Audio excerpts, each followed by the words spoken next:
There's been a huge decline in mental health around the world, which is why we're so committed to creating more content than we ever have. Stay tuned, and thanks for being a part of our journey. Who hasn't watched at least one movie or show where the smart one piques your interest? From Sherlock Holmes to Shikamaru Nara, the highly intelligent have been sought after.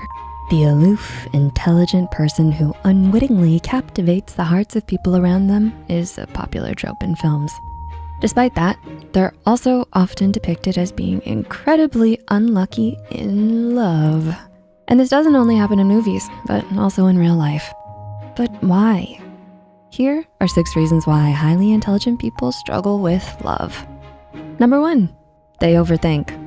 When it comes to the popular notion of love, we tend to think of feeling what's right and just following your heart into the sweet mist of romance.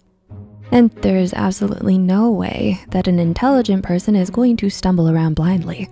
They're gonna analyze the details and compare the information to trusted standards before they make a big decision.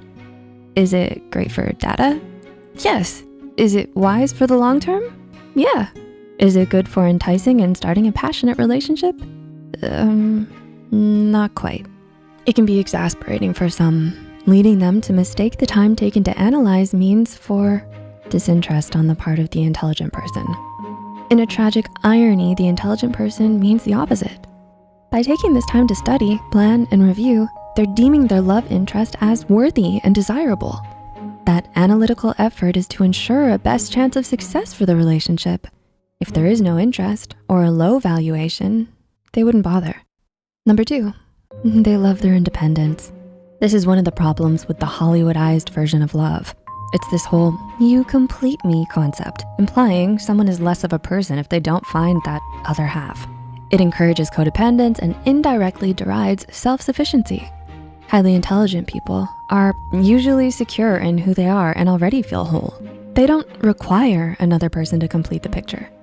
They feel another person could add to the picture and make it better. This can be interpreted by others as, this person just doesn't want me. In truth, this just means that they don't unnecessarily burden their partner. For example, the intelligent person understands their happiness is their own responsibility, not their partner's. Number 3, they prioritize their goals. This doesn't mean that they think their goals are more important than their partner's. It just means that they get things done. They won't be halfway to a goal, then abandon it suddenly to get swept into a romance. They can also see that some goals require a lot of attention and time, which means that relationships would have to be put on the back burner until the goal is done. They may not wanna have relationships at all until they've crossed the finish line. Intelligent people rather be single than have a partner who is not of the same mindset or is impatient, because they don't wanna end up in an unsupportive and bitter situation. Number 4, they have high standards. Well, high in itself is a fairly subjective term, but suffice to say, most intelligent individuals will have some pretty definite standards. They're usually demanding more of themselves, and as such, they'll usually have pretty strong boundaries and a definite standard for their partner. Although the standard can have some small adjustments as they mature, it never does a nosedive. They'd usually prefer surfing through life solo than settling for a substandard relationship. Number 5, they think with their heads, but not their gut. The intelligent person tends to lean very heavily on the cold logic, like Spock. They won't even follow a gut instinct if they can't suss out the bits of evidence or clues that contribute to it.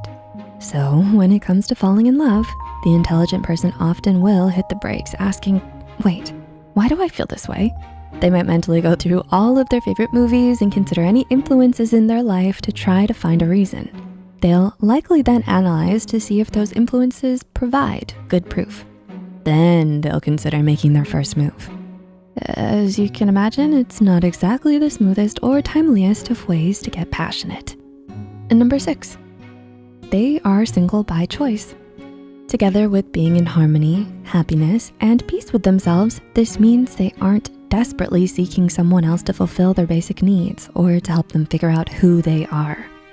They have the luxury of already having a good time on their own and coming up with new ways to do so. At the far end of the spectrum, sometimes they just can't find someone who they feel will add to their world, so they choose to be with the one person who truly gets them, themselves. Love in and of itself has so many aspects, but we, in general, tend to be heavily influenced by how it's depicted in media and build our ideals of how it's supposed to happen on that. Unfortunately, those that don't follow that particular popular format tend to struggle. Next time that cute geek is awkward around you, consider that it might be a compliment to your worthiness. Which point can you relate to? What insights have you gleaned? Does something that's been happening make more sense now? We'd love for you to discuss and expand your mind. And also intelligently hit that like button. Thanks for watching and see you soon.